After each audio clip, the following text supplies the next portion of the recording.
Hoje eu estou feliz, estou empolgado. Nós vamos começar uma série nova. Às terças-feiras eu estava pregando a respeito dos atributos de Deus, são características do caráter de Deus, né, para que a gente pudesse conhecer um pouquinho melhor quem é Deus, né? Muitas vezes a gente define quem Deus é por aquilo que nós ouvimos por aí. Quem é Deus, né?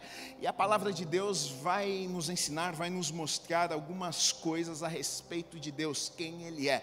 Então, nas últimas semanas nós falamos sobre os atributos de Deus, quem Deus é, né? Ele é um Deus todo-poderoso, Ele está em todos os lugares, Ele conhece todas as coisas, Ele é um Deus soberano, Ele é um Deus santo, Ele é um Deus poderoso, Ele é um Deus infinito, Ele não tem começo, meio e fim. É o Deus que nós servimos, né? Eu creio que foi um tempo onde a revelação que nós temos de Deus aumentou um pouco mais ainda nas nossas vidas, e isso é muito bom porque nos aproxima de Deus. Mas hoje, a semana passada eu encerrei, na verdade, os atributos de Deus. Eles são infinitos, porque Deus é infinito. Não teria como nós ficarmos aqui falando de quem Deus é, porque a gente não terminaria nunca, né, para falar de quem Deus é.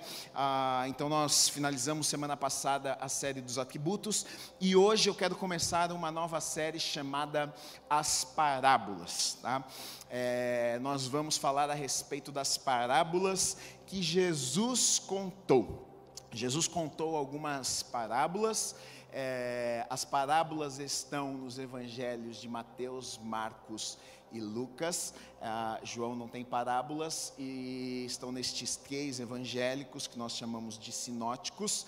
E Jesus, na verdade, ele conta estas parábolas para as pessoas. E parábolas, talvez você diga assim, o que são parábolas? O que é isso aí que você está falando, né? Porque para nós que somos da igreja, muitas vezes a gente está tão familiarizado com a linguagem, a gente ouve há tanto tempo, né? Parábola, isso, aquilo, mas muitas vezes as pessoas que nunca vieram a uma igreja não sabem o que é, né? Então eu quero falar primeiro um pouquinho do que é uma parábola, do porquê Jesus falou através de parábolas, e hoje eu quero começar com uma parábola, tá? Não tem como, não é que não tem como, teria como, mas eu não vou fazer, porque eu acredito também que fica um pouco cansativo se eu fosse falar de todas as parábolas. São muitas parábolas, você pode ver lá nos evangelhos, mais de 30 e tantas, 35, quase 40, acho que 40 parábolas. Então são muitas parábolas, né, histórias que Jesus contou. Então a gente passaria um longo tempo aqui falando sobre isso, e eu quero também deixar uma lição de casa para vocês. Então eu vou falar sobre algumas parábolas, e aí as outras parábolas vocês estudem na casa de vocês, e deixe Deus falar com vocês também, e revelar a palavra dele ao seu coração também, tá bom? Então, para nós começarmos, o que é uma parábola, Gui? O que isso significa, né? Na verdade, parábola, ela é uma história. Ela é uma história que, na verdade, seria uma história e não história, que a gente pode dizer que é história porque não é errado também, mas é uma história. O que você quer dizer com isso? Que não foi algo que aconteceu, não foi um acontecimento, não foi um evento, né? Jesus contava histórias, na verdade, ele ilustrava, na verdade, ele mostrava para aquelas pessoas de forma simples. Ele usava, por exemplo, objetos, ele usava pessoas, ele usava elementos que aquelas pessoas da época estavam acostumadas no cotidiano, no dia a dia delas, como plantio, como semente, como terra, como solo, né? Então Jesus fala na linguagem daquelas pessoas, uma linguagem simples, na verdade, contava histórias simples, mas para revelar, na verdade, coisas profundas, espirituais. Jesus, por trás de cada parábola, de cada historinha simples que Jesus contava, cada historinha que ele estava ali desenhando e pintando para aquelas pessoas, para que elas conseguissem compreender, por trás daquela história ali estava uma verdade espiritual profunda, uma mensagem que Jesus estava querendo levar até o coração das pessoas. Então, na verdade, parábola é isso, né? São histórias que Jesus contava para ilustrar, na verdade, uma verdade espiritual que ele queria levar às pessoas. Agora a pergunta é, por que Jesus ele falou por parábolas? Ele não apenas falou por parábolas. Jesus, ele também pregou sermões. Jesus, por exemplo, nós estamos estudando o Sermão do Monte aos domingos, né? Mateus lá 5 a 7, e tem muitos lugares que a gente vê que Jesus está ensinando e não usando parábolas, mas em muitos lugares também a gente vê que Jesus está usando parábolas. E por que disso? Eu quero ler com vocês em Mateus 13, de 10 a 15, só a primeira parte do versículo 15, que diz assim: Então se aproximaram os discípulos e lhe perguntaram: por que lhes falas por parábolas? Os discípulos têm um questionamento. Eles falam: por que você está contando essas historinhas aí para a gente? Aí Jesus disse: ao que respondeu: porque a vós outros é dado conhecer os mistérios do reino dos céus, mas àqueles não lhes é isso concedido. Pois ao que tem se lhe dará, e terá em abundância, mas ao que não tem, até o que tem lhe será tirado. Por isso lhes falo por parábolas, porque vendo não veem, e ouvindo não ouvem, nem entendem. De sorte que neles se cumpre a profecia de Isaías: ouvireis com os ouvidos e de nenhum modo entendereis, vereis com os olhos e de nenhum modo percebereis, porque o coração deste povo está endurecido, de mau grado ouviram com os ouvidos e fecharam os olhos. Então olha só, na verdade, a explicação de Jesus do porquê que ele estava falando por meio de parábolas contraria, na verdade, a ideia que muitos de nós muitas vezes temos a respeito de parábolas, porque a gente pensa que simplesmente pelo fato de Jesus contar histórias com elementos, com pessoas, com coisas que faziam parte do cotidiano das pessoas, a gente pensa que Jesus estava simplificando a linguagem, simplificando uma verdade de uma forma que as pessoas pudessem compreender, que todas as pessoas pudessem compreender aquilo que ele estava falando. Mas quando os discípulos perguntam para Jesus por que é que ele falava por meio de parábolas, ele contraria isso aqui. Ele não fala que, olha, eu falo por meio de parábolas que é para que todas as pessoas consigam compreender o que eu estou tentando ensinar. Jesus não diz isso. Jesus, na verdade, ele fala o contrário. Ele fala: olha, para vocês discípulos, para vocês que me seguem, para vocês que estão perto de mim, para vocês sim, na verdade, vocês vão receber revelação, vocês vão ter entendimento daquilo que eu estou comunicando, daquilo que eu estou falando com vocês, mas esse entendimento não é para todos. Tem pessoas que vão ouvir e não vão entender nada do que eu estou falando, e Jesus ele vai dar um motivo, ele vai falar o porquê. Olha, de sorte que nele se cumpre, no versículo 15, porque o coração deste povo está endurecido, de mau grado ouviram com os ouvidos e fecharam os olhos. Então tem uma turma aqui, tem pessoas que Jesus está dizendo que não entenderiam as parábolas, porque o coração daquelas pessoas estavam endurecidas. Na verdade, eu penso que é um jeito que Jesus ele traz até para valorizar a sua palavra,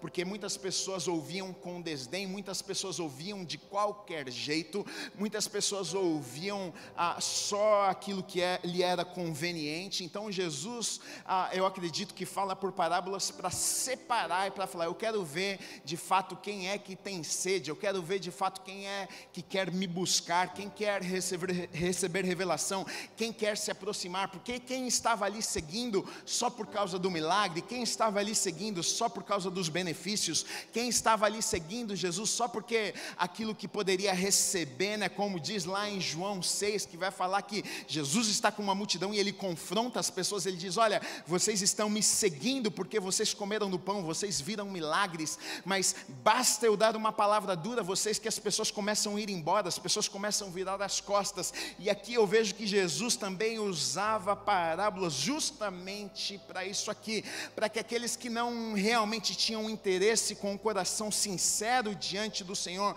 para receber aquilo que ele estava transmitindo, para receber aquilo que o Pai tinha para a vida deles, eles não entendiam era nada, eles estavam ali e não recebiam aquilo que o Senhor tinha. Mas aqueles que tinham um coração sincero, aqueles que estavam sedentos, aqueles que estavam ali realmente querendo aprender do Senhor, estes sim tinham os olhos abertos, estes sim conseguiam ter um entendimento e receber a revelação que Jesus trazia através das parábolas.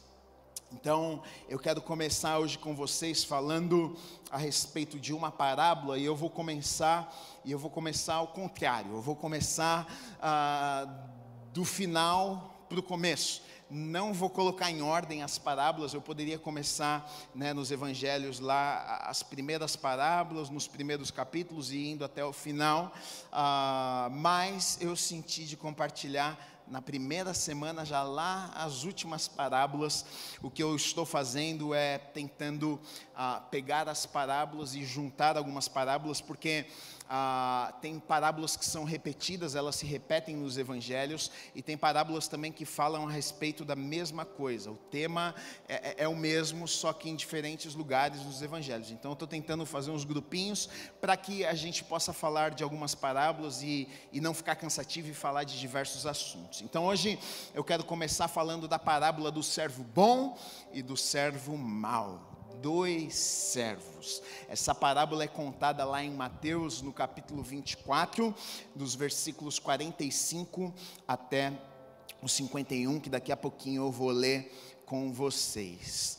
Qual que é o contexto disso aqui, Gui? Só para a gente conseguir, quando nós lermos a parábola, para que a gente possa compreender o que está acontecendo, porque é que Jesus estava falando aquilo ali com aquelas pessoas, tá? O contexto, na verdade, de Mateus 24 e 25 também, a gente tem ali, nós temos no capítulo 24 de Mateus um sermão conhecido, um sermão escatológico, um sermão profético a respeito do final dos tempos, A gente tem ali Jesus anunciando a sua segunda vinda, as coisas que iriam acontecer, O discurso de Jesus aos discípulos conta ali a partir do versículo 5, no Monte das Oliveiras. Ele começa a falar do tempo futuro, do que iria acontecer, da tribulação, dos dias difíceis que nós iríamos viver, da segunda vinda, A ordem ali está assim, a destruição do templo, depois o princípio das dores, a grande tribulação, a vinda do Filho do Homem, a segunda vinda. Os discípulos, na verdade, eles estão questionando Jesus e eles queriam algumas respostas. Quando Jesus começa a entrar nesse assunto, quando começa a entrar nesse tema e falar a respeito dessas coisas, os discípulos, eles já logo questionam Jesus e eles querem algumas respostas. E a resposta que eles querem, na verdade, eles perguntam duas coisas para Jesus. Eles perguntam quando que isso aconteceria, e também eles queriam saber a respeito dos sinais. Quais seriam os sinais antes, no meio destas coisas aqui, quando tudo isso iria acontecer? Quais seriam os sinais? E eles perguntam também quando isso aconteceria.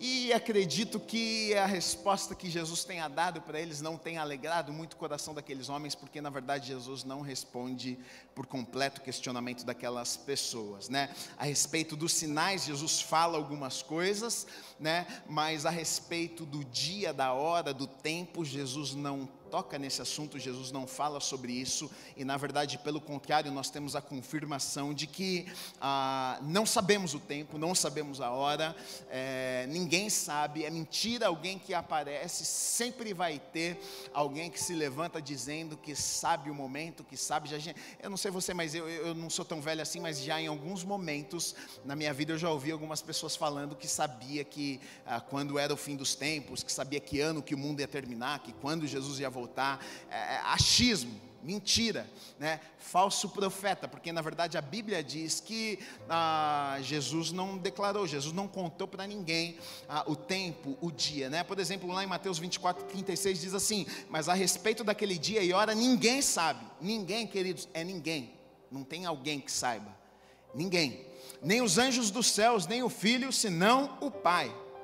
Mateus 24, 42 diz assim: portanto vigiai, porque não sabeis em que dia vem o vosso Senhor. Mateus 24, 44 diz assim: por isso ficai também vós apercebidos, porque a hora em que não cuidais, o Filho do Homem virá.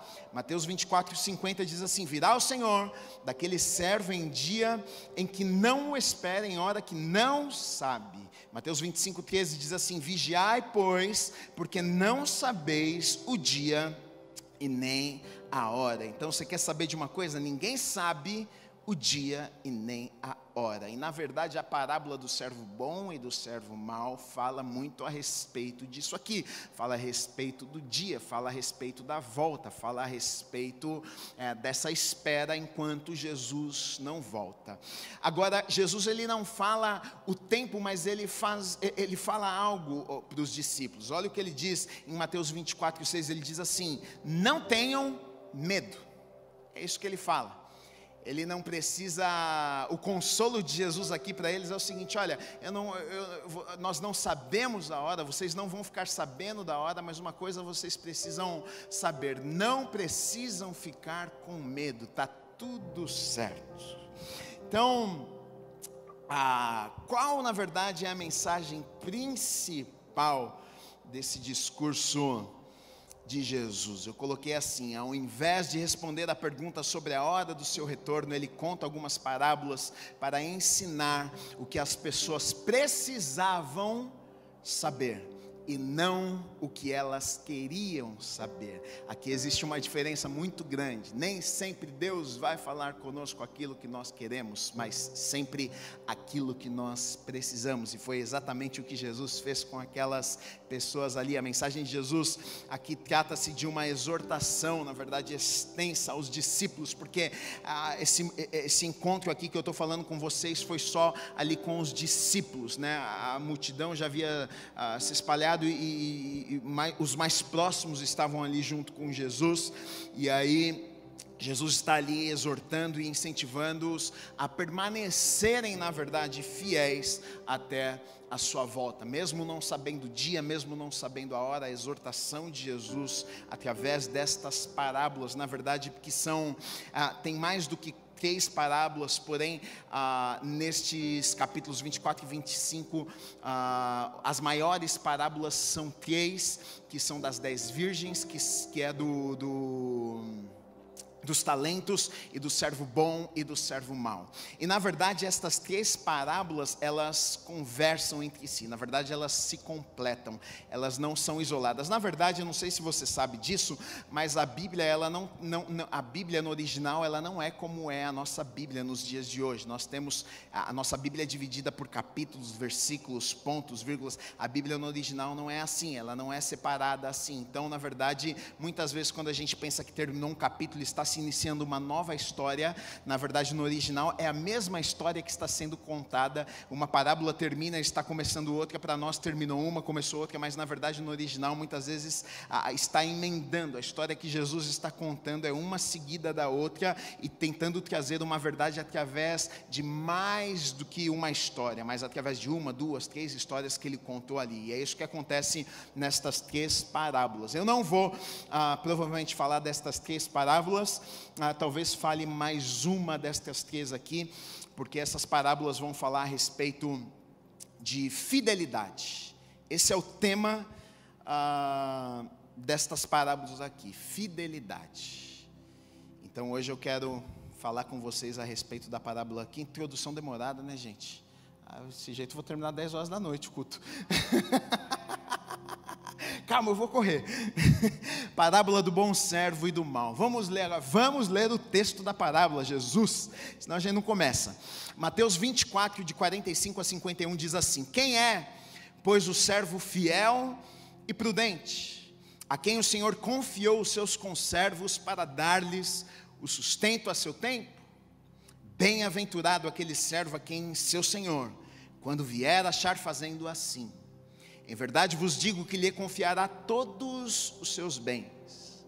Mas aquele servo, sendo mau, disser consigo mesmo: o meu senhor demora-se, e passar a espancar os seus companheiros e a comer e beber com ébrios, virá o senhor daquele servo em dia em que não o espera, em hora que não sabe, e castigá-lo-á, lançando-lhe a sorte com os hipócritas, e ali haverá choro e ranger de dentes. Vamos orar. Deus, eu te agradeço, Pai, pela tua palavra. Nós te agradecemos porque nós sabemos que o Senhor nos uniu nesta noite com um propósito. O Senhor quer falar aos nossos corações, o Senhor quer nos ensinar algo através da Tua palavra, o Senhor quer moldar os nossos corações, mudar as nossas vidas. Pai, nós nessa noite estamos abertos, Deus, nós abrimos os nossos corações, nós abrimos os nossos ouvidos para Te ouvirmos nesta noite. Pai, queremos crescer no Senhor, estamos com fome, estamos com sede, queremos mais de Ti. Vem revelar a Tua palavra aos nossos corações.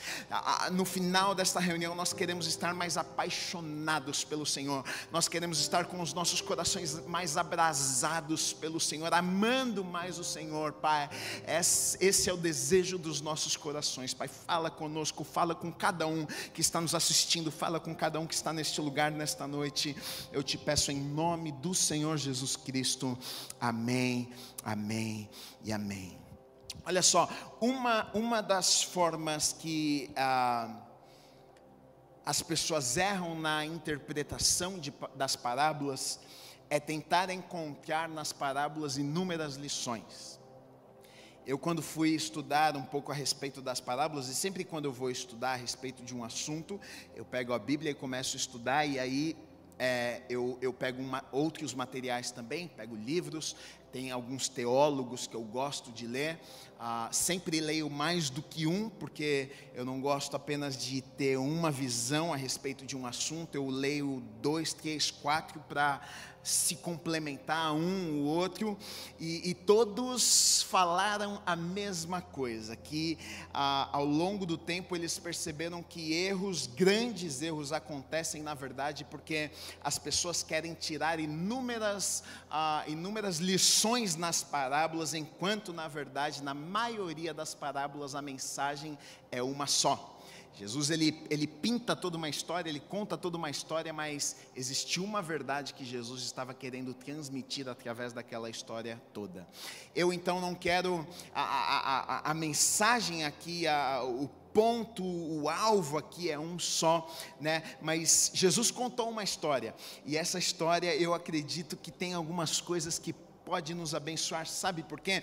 Jesus nessa história do servo bom e do servo mau, ele vai descrever um pouquinho de quem são essas pessoas, qual o comportamento delas. Então ele vai falar um pouquinho do servo mau, ele vai falar um pouquinho do servo bom. A mensagem principal não está aqui, porque a mensagem principal é a respeito da fidelidade, é de quando ele vai voltar, quem for fiel, quem estiver pronto esperando a sua volta. A mensagem é essa aqui, e nós vamos falar isso aqui mais para frente.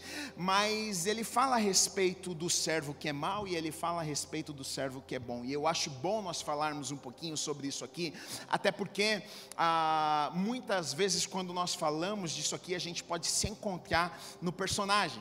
A gente pode olhar e a gente pode até pensar que, puxa, eu acho que eu sou um bom cristão, eu estou vindo na igreja, eu sou um bacana, eu estou crente, eu estou assistindo os cultos. Gui, olha, eu estou vendo todos os cultos online, e a gente pensa que nós estamos sendo bons servos, e a gente pensa que a gente está sendo da turma do bem, mas na verdade quando a gente começa a olhar a definição, quando a gente começa a olhar para o que Jesus falou aqui, definindo quem é um servo bom, quem é um servo mau, e muitas vezes a gente até se assusta e diz, meu Deus, eu achei que era bom e talvez eu não seja tão bom assim, porque eu estou até me parecendo com esse servo que é mau. Então eu quero olhar um pouquinho estes dois homens aqui antes de nós falarmos no foco da mensagem, tá?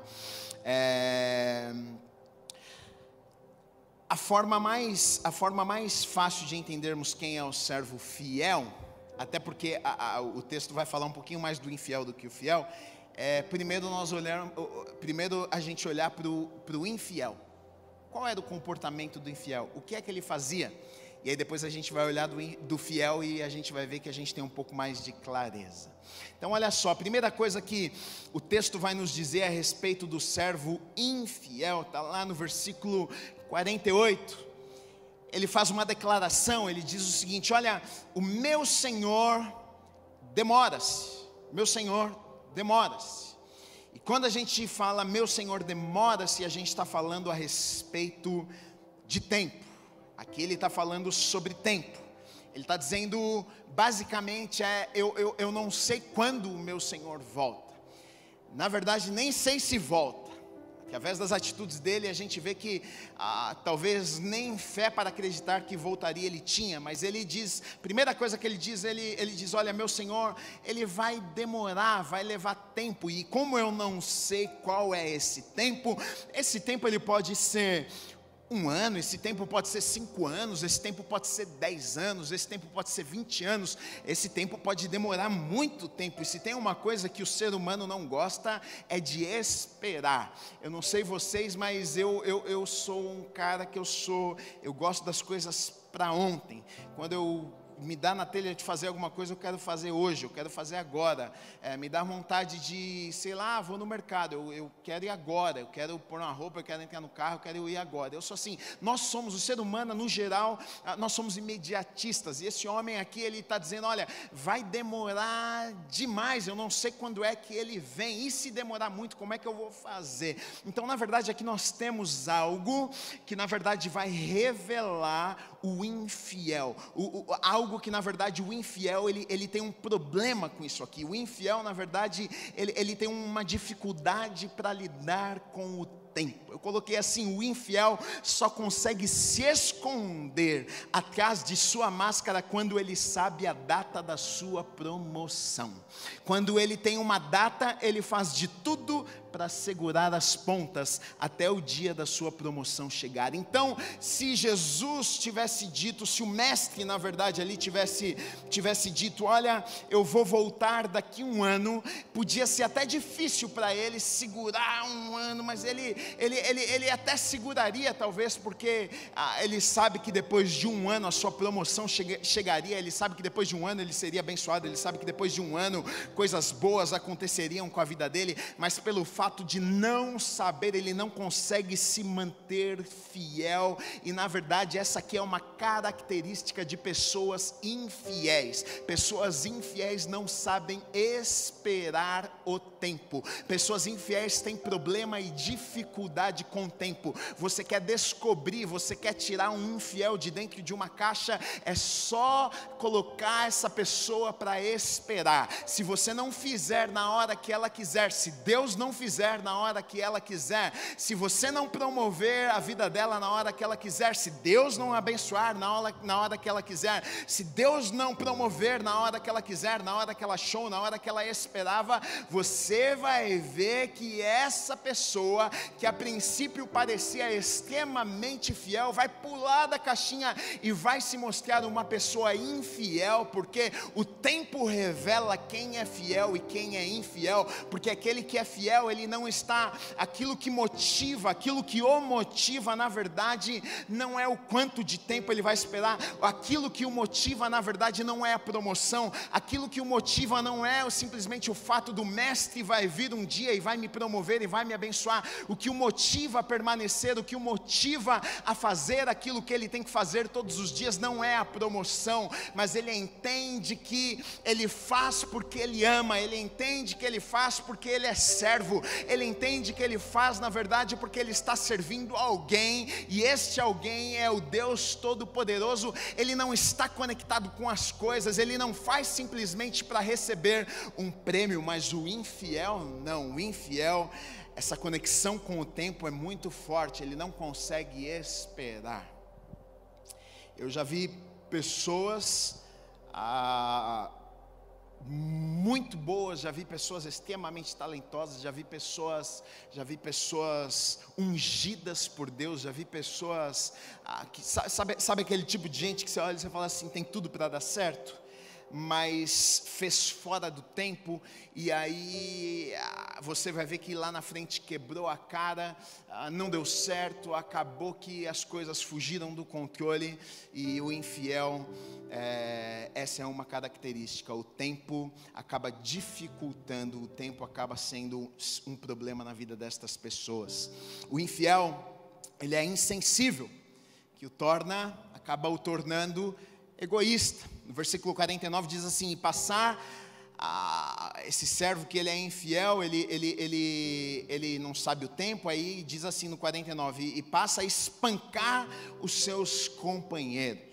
ele passa a espancar os seus companheiros, ele é insensível, ele se torna egoísta, ele é o tipo de pessoa, o infiel é o tipo de pessoa que pensa mais nele mesmo do que nas outras pessoas, é o tipo de pessoa que, para ele chegar ao topo, se ele tiver que pisar em muitas pessoas, se ele tiver que pisar na cabeça de alguém para que ele consiga subir, ele vai fazer. Essa é uma característica do infiel, e aqui a palavra companheiros, ela vai dizer o seguinte: olha, é alguém que serve o mesmo mestre, com outro alguém que serve o mesmo rei, alguém que com outros reconhece o mesmo Senhor, Jesus, o obedece em seus mandamentos. Então aqui a gente está falando de alguém que é irmão, aqui a gente está falando de alguém que, se nós fôssemos falar aqui da igreja, nós estamos falando de irmãos, nós estamos falando de alguém que faz parte da mesma família, pessoas que frequentam o mesmo lugar que nós frequentamos, mas aqui ele é infiel, e porque ele é infiel, ele é insensível, ele está mais preocupado no seu próprio bem, ele está mais preocupado em fazer a sua vontade do que ajudar uma outra pessoa, respeitar uma outra pessoa, tratar bem o próximo. Ele sempre está mais preocupado com ele, e isso faz com que ele seja um egoísta e maltrate as outras pessoas. O infiel é facilmente influenciado e coloca seus desejos carnais à frente de suas convicções. Diz no versículo 49 ainda: e a comer e a beber com ébrios. Então olha só, aqui nós temos a perfeita fotografia de alguém que vive por sentimentos, de alguém que não vive por fé, de alguém que vive pelas suas próprias vontades, de alguém que vive pelos seus sentimentos, de alguém que está mais preocupado em atender a sua vontade do que fazer aquilo que Deus o chamou para fazer, em obedecer à palavra de Deus. Esse é o perfil do infiel. O infiel é aquele que não consegue negar a si mesmo. O infiel é aquele que não consegue dizer não para suas vontades, se for contrariar aquilo que Deus fala para mim, se for contrariar a vontade de Deus na minha vida. O infiel, ele não consegue, ele até gosta de Deus, ele até gosta de vir na igreja, ele até gosta desse negócio, ele gosta do movimento, ele ouve a palavra, e a palavra enche o coração dele de paz, ele gosta de tudo isso, ele gosta das pessoas da igreja, mas o infiel, uma característica do infiel é que ele não consegue negar as suas vontades, ele não consegue deixar as suas vontades de lado para atender, para fazer, para realizar aquilo que Deus tem para a vida dele. Ele vive por sentimentos, ele vive por desejos, ele vive por vontade própria, ele não vive por convicções. E aqui, queridos, é uma luta que eu e você, nós vamos ter enquanto nós vivermos nesta terra, porque a nossa natureza, ela é pecaminosa. O homem, a mulher, nós sempre vamos desejar aquilo que é mal. Na verdade, a gente sempre vai ter vontade de, em alguma área das nossas vidas, nem todos sofrem na mesma área, mas em alguma área das nossas vidas, nós vamos ter o desejo, algumas vezes, de fazer algo que seja contra a vontade de Deus, que vá contra a palavra e os princípios da palavra de Deus, mas é uma escolha que nós precisamos fazer. O infiel, ele sempre vai escolher, o infiel vai escolher seguir os desejos, ele vai escolher seguir as vontades, e aqui é exatamente isso que o infiel ele faz. Ele começa a beber com outras pessoas, com os ébrios, ele começa a comer, ele não está nem aí para a torcida, ele não está nem aí se volta, se não volta, ele nem sabe se volta, ele, vai demorar demais, enquanto não demora eu vou ficar fazendo aqui o que me der na telha, o que me der vontade. Quantos já não pensaram nisso aí? Pelo menos eu vou assumir o meu pecado, que eu nasci na igreja aí, e eu confesso que quando eu era mais novo eu pensava exatamente isso. Eu pensava assim na minha adolescência: eu vou dar umas pecadinhas, mas Jesus não vai voltar agora tão rápido, né? E aí depois eu conserto, e aí eu vou para o céu. Talvez fosse a mentalidade desse cara aqui. Eu vou viver, e aí vai dar tempo de eu, uma hora, acertar as coisas, administrar direito, fazer aquilo que o mestre mandou fazer, e aí eu consigo resolver o problema. Agora, a verdade, queridos, é que para o infiel existe consequências. Mateus 24, no versículo 50 e 51 diz assim: virá o Senhor, porque não se engane, virá o Senhor. A palavra de Deus não passa um A, não passa um tio, tudo que está escrito vai acontecer. Virá o Senhor daquele servo em dia em que não o espera, e em hora que não sabe, e castigá-lo-á, lançando-lhe a sorte com os hipócritas. Ali haverá choro e ranger de dentes. Então olha só o que está dizendo: vai ser pego de surpresa. Está achando que nada vai acontecer, está achando que pode fazer o que quer, está achando que pode viver a vida da maneira que quer, atendendo os desejos, fazendo a sua própria vontade, não tem problema nenhum, está tudo certo. Está cheio de gente pensando exatamente assim: não, está tudo certo, eu posso fazer o que eu quero, está tudo ok. Tem algumas pessoas que até estão interpretando de forma errada, vou falar de novo, errada a Bíblia, porque pensam que, não, eu sou salvo por meio da fé. Mas deixa eu dizer uma coisa: a Bíblia também diz que a fé sem obras, ela é morta. Então quer dizer o seguinte, então quer dizer que se eu creio, eu faço alguma coisa, se eu não faço nada, significa que eu não creio. É só da boca para fora. Está cheio de gente falando que crê, mas na verdade não crê coisa nenhuma, porque as obras não acompanham aquilo que ela fala. Quem crê, quem diz que crê e realmente crê, de fato as obras vão acompanhar aquela pessoa que falou que crê. Se não tem obra nenhuma, é porque não crê, é só da boca para fora. Agora vai dizer que será castigado, e o castigo aqui fala que é um inferno. Quando fala choro e ranger de dentes, fala que vai ser lançado num lugar com os hipócritas. O mestre aqui, o texto, Jesus está falando a respeito do inferno. Para nós talvez não seja muito familiar esse termo aqui, mas para aquelas pessoas, elas sabiam do que estava sendo falado, porque Jesus usava sempre esse termo de ranger de dentes. Por exemplo, lá em Mateus 8,12 diz assim: ao passo que os filhos do reino serão lançados para fora, nas trevas, ali haverá choro e ranger de dentes. Está falando aqui sobre o inferno. Lucas 13:28 diz assim: ali haverá choro e ranger de dentes. Nos evangelhos, diversas vezes a gente vai encontrar esse termo aqui, choro e ranger de dentes, e Jesus estava falando a respeito do inferno. A postura do servo mau em relação ao retorno de seu mestre nos mostra também a sua descrença e falta de fé. Mostra que talvez ele nem acreditasse, talvez ele, será que esse negócio é verdade? Porque se de fato ele acreditasse, se com todo o coração ele acreditasse, não, ele vai voltar. Olha, ele vai voltar, e quando ele voltar vai ter acerto de contas, e a coisa vai ser brava. Ele falou assim que vai ter choro, vai ter ranger de dentes. Se aquele homem cresce nisso de verdade, talvez as escolhas, as atitudes dele seriam diferentes, mas talvez a falta de fé, nem sei se isso vai acontecer, o levou a tomar decisões na sua vida que, no final das contas, ele acabou pagando um alto preço. E muitas vezes as pessoas não conseguem acreditar, muitas vezes as pessoas questionam a palavra de Deus, muitas vezes as pessoas questionam os acontecimentos que a Bíblia relata, as profecias. Muitas pessoas questionam: será que vai acontecer? Será que existe mesmo este lugar de sofrimento, de dor, de lágrimas? Será que quando a Bíblia fala sobre eternidade, será que isso existe mesmo? Será que existe mesmo a respeito do juízo final? Será que haverá um juízo? Será que haverá grande tribulação? Será que tudo isso que a Bíblia fala parece uma mentira, mas será que isso vai acontecer? E muitas pessoas, por não crerem, elas vivem achando que a única vida a ser vivida é aqui na terra. Então elas vivem do jeito que elas querem, elas fazem aquilo que elas desejam. Mas não se engane, você que está aí me assistindo, tudo que a palavra de Deus diz, toda profecia, tudo aquilo que foi falado vai se cumprir. A palavra de Deus vai se cumprir.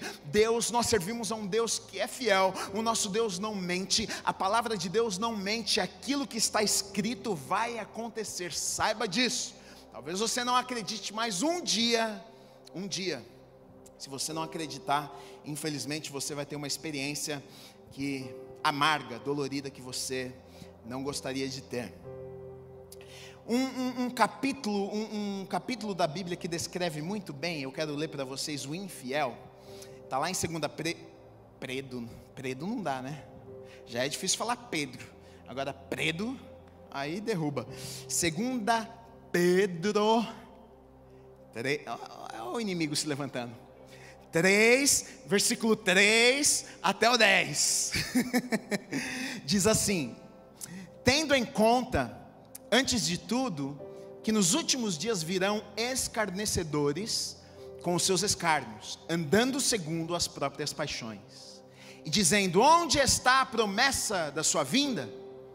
Porque desde que os pais dormiram, todas as coisas permanecem como desde o princípio da criação.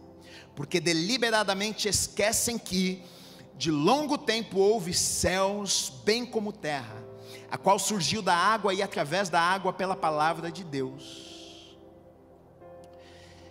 pela qual veio a perecer o mundo daquele tempo, afogado em água. Ora, os céus que agora existem e a terra, pela mesma palavra, têm sido entesourados para fogo, estando reservados para o dia do juízo e destruição dos homens ímpios. Há todavia uma coisa, amados, que não deveis esquecer, que para o Senhor um dia é como 1000 anos, e 1000 anos como um dia. Não retarda o Senhor a sua promessa, como alguns a julgam demorada, pelo contrário, Ele é longânimo, Ele é paciente para convosco, não querendo que nenhum pereça, senão que todos cheguem ao arrependimento. Virá, entretanto, como ladrão o dia do Senhor, no qual os céus passarão com estrepitoso estrondo, e os elementos se desfarão abrasados. Também a terra e as obras que nela existem serão atingidas. Meu querido e minha querida, pode ter certeza que tudo isso que está escrito aqui vai acontecer. A Bíblia vai nos mostrar o quão sério é o fato de não crer, o quão sério é o fato de zombar das promessas e da palavra de Deus. Na verdade, a Bíblia vai dizer que quem não crê, quem não acredita nisso aqui, já está condenado, não tem nem meio termo. Por exemplo, em João 3,18 diz assim: quem nele crê não é julgado, o que não crê já está julgado, porquanto não crê no nome do unigênito Filho de Deus. Esta é a fotografia do infiel. Essa é a fotografia daquele que não é um servo fiel. E talvez você esteja aí coçando a cabeça e pensando: meu Deus, eu achava que eu estava bem fiel, mas talvez eu não estou tanto assim. Preciso da misericórdia de Deus para mudar algumas coisas na minha vida. E agora quero falar um pouquinho com vocês a respeito de quem é o servo bom, o servo fiel, que o texto vai falar aqui. Mateus 24, 45 a 47 diz assim: quem é, pois, o servo fiel e prudente, a quem o Senhor confiou os seus conservos para dar-lhes o sustento a seu tempo? Bem-aventurado, feliz aquele servo a quem seu Senhor, quando vier, achar fazendo assim. Em verdade vos digo que lhe confiará todos os seus bens. Então olha só, a pergunta aqui é: quem é esse cara? Quem é esse cara que a Bíblia chama de servo bom, de servo fiel, de servo prudente? Quem é essa pessoa? Quais são as características dessa pessoa? Quais são as atitudes, as escolhas? O que é que esse cara faz? O que é que essa pessoa faz para ser um servo bom, para ser um servo fiel, para ser um servo prudente? O servo fiel é aquele que, aí eu coloquei algumas coisas. Em primeiro lugar, honra com seus compromissos. Algo ou alguém, na verdade aqui, alguém, porque foram conservos, foram confiados a este servo. E ele entende sua responsabilidade em honrar o combinado. Estas pessoas conservas estão sobre os cuidados dele. E se ele cuidasse daquelas pessoas, ele estaria sendo um servo bom, um servo prudente e um servo fiel. Então, na verdade, a fidelidade deste homem aqui estava, em primeiro ponto, em honrar o compromisso que ele havia assumido com o seu mestre. Independente de tempo, independente de circunstância, independente se o mestre, se o chefe estava vendo ou não, ele tinha um compromisso, ele tinha um combinado, e a decisão de honrar o combinado o faz um servo fiel. Agora aqui parece que a história não se repete, isso aqui parece até bobo. É claro, Gui, eu sei que esse é fiel, é isso aí, é honrar com compromisso, mas quantos de nós fazemos exatamente o contrário disso aqui? Quantas vezes o seu comportamento não muda quando você está diante dos olhos do teu chefe, quando você não está diante dos olhos do teu chefe? Maridos, quantas vezes o teu comportamento não muda quando a tua esposa não está por perto e quando ela está por perto? Mulheres, esposas, quantas vezes o teu comportamento não muda quando o teu marido está por perto e quando ele não está por perto? Adolescentes, jovens, será que o teu comportamento muda ou não muda se você está perto dos pais, se você está perto daquelas pessoas que você tem que prestar contas? Às vezes a gente pensa que não, a gente olha para a Bíblia e a gente diz, não, é muito simples, mas na verdade no nosso dia a dia, muitas vezes enquanto nós pensamos que estamos sendo servos bons, servos fiéis, a gente está cumprindo com o combinado, a gente está cumprindo com as nossas obrigações, na verdade nós não estamos. Porque, querido, se você olhar para a palavra de Deus, se você olhar para princípios, se você olhar para tudo que a Bíblia nos diz, será que realmente você está cumprindo? Será que você realmente está seguindo? Será que realmente você está obedecendo? Será que você realmente está honrando o compromisso que você assumiu? Você assumiu um compromisso, e a escolha de ter assumido esse compromisso não foi minha, foi sua, foi uma decisão tua. Você escolheu servir ao Senhor, você escolheu andar com Deus. Você um dia levantou as tuas mãos e disse, olha, eu rendo meu coração, eu quero andar com o Senhor, eu quero obedecer ao Senhor. Um dia você escolheu a esposa que você iria se casar, um dia você assumiu um compromisso com ela lá no altar, um dia você falou para ela, olha, eu me comprometo, eu prometo, eu vou ser fiel até a morte. Nós fazemos promessas, a gente faz combinados, mas muitas vezes a gente não cumpre aquilo que nós falamos. E aqui a característica do servo fiel é aquele que cumpre com os seus compromissos. Foi combinado, foi combinado. Se nós combinamos, se foi falado, aconteça o que acontecer, eu não vou mudar, eu não vou agir de forma diferente. Se o Senhor estiver aqui, eu vou fazer o combinado. Se o Senhor não estiver aqui, eu vou fazer o combinado da mesma forma. Será que essa é a minha atitude? Será que essa é a tua atitude? Será? Fidelidade também tem a ver com boa administração e boa mordomia. O mestre aqui ele vai entregar a responsabilidade, o texto vai falar que ele vai entregar a responsabilidade de sustento dos conservos. Ele coloca sob responsabilidade algumas pessoas, para aqueles dois servos cuidarem daquelas pessoas e levar o mantimento para aquelas pessoas. Vai dizer assim, o texto fala sobre sustento e fala também sobre tempo. Fala sobre dar o sustento no tempo certo. E o que isso quer dizer?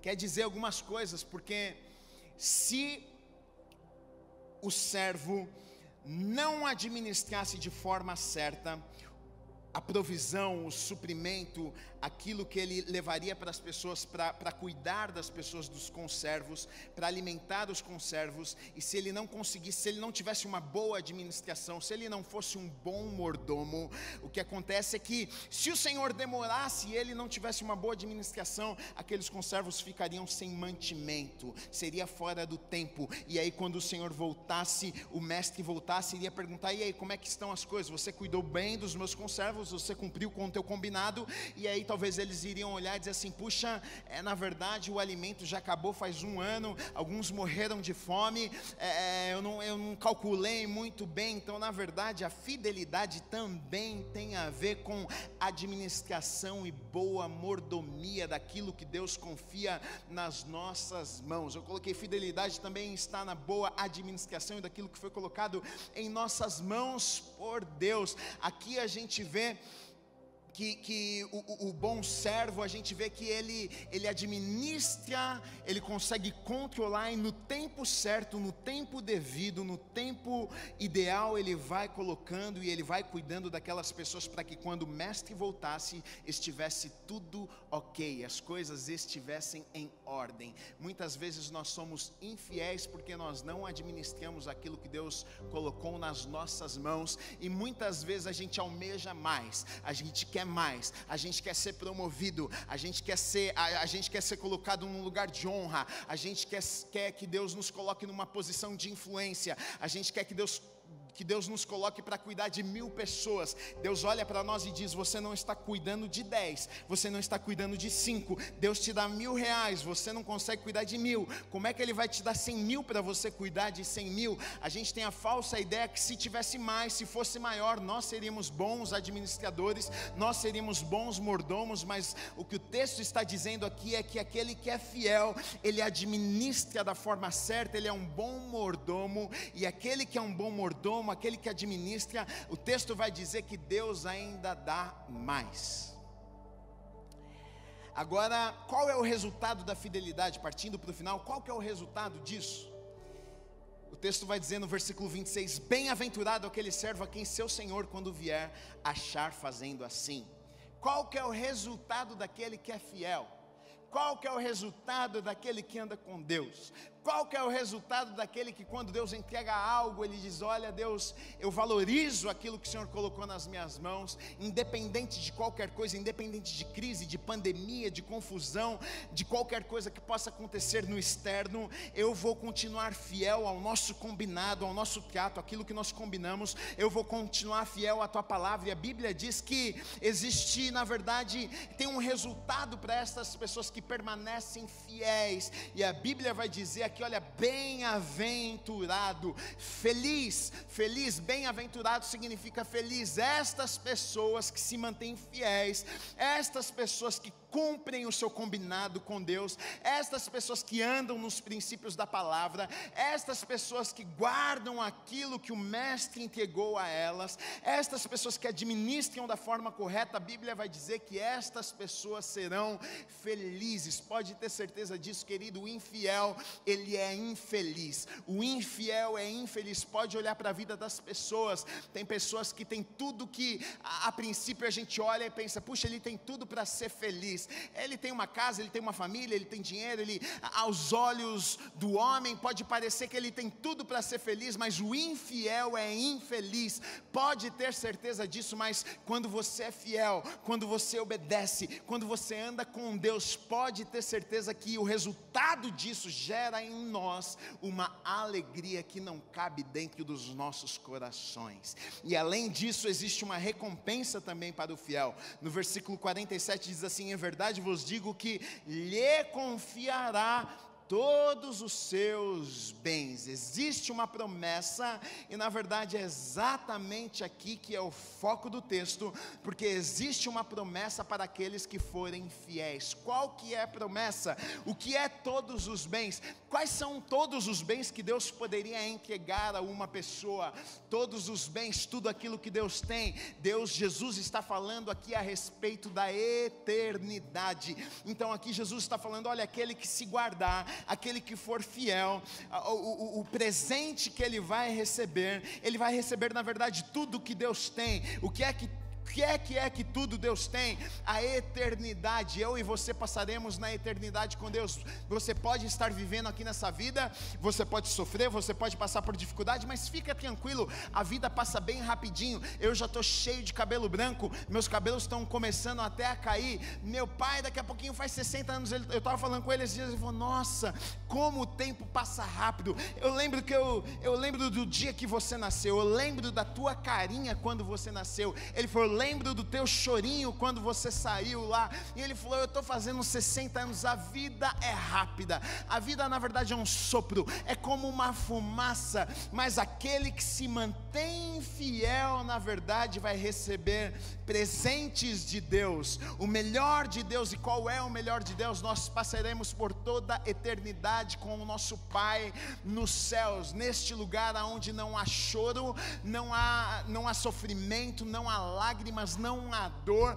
Esta é a promessa de Deus para as nossas vidas. Então, na verdade, a mensagem aqui do servo bom e do servo mau que Jesus estava tentando falar com aquelas pessoas olha, a respeito de fidelidade, aquele que se guardar, aquele que se mantiver fiel, quando o Senhor voltar, este será promovido, este será levado, este receberá algo de Deus, este estará por toda a eternidade com o Senhor. O maior presente que nós poderíamos receber é passarmos a eternidade com o nosso Deus. E a pior coisa que alguém poderia receber é ser lançado no inferno por toda a eternidade. É uma escolha que nós podemos fazer todos os dias: ou eu posso ser fiel, ou eu posso ser infiel. E na verdade, tudo isso aqui, se nós pudéssemos resumir também em uma palavra, tudo isso aqui está falando a respeito de caráter, tá? Essa fidelidade está falando a respeito de caráter. É aquilo que nós fazemos no nosso dia a dia, é aquilo que nós fazemos quando ninguém está vendo, é aquilo que nós fazemos quando o nosso Senhor vê todas as coisas, mas ali quando o mestre nessa parábola não está vendo, o que um fazia e o que o outro fazia. Caráter. Tem momentos das nossas vidas que as pessoas não estão nos vendo, tem momentos das nossas vidas que a esposa não está me vendo, tem momentos da vida que o marido não está te vendo, tem momento que os amigos não estão te vendo, tem momentos que você não está na igreja e as pessoas da igreja estão te vendo.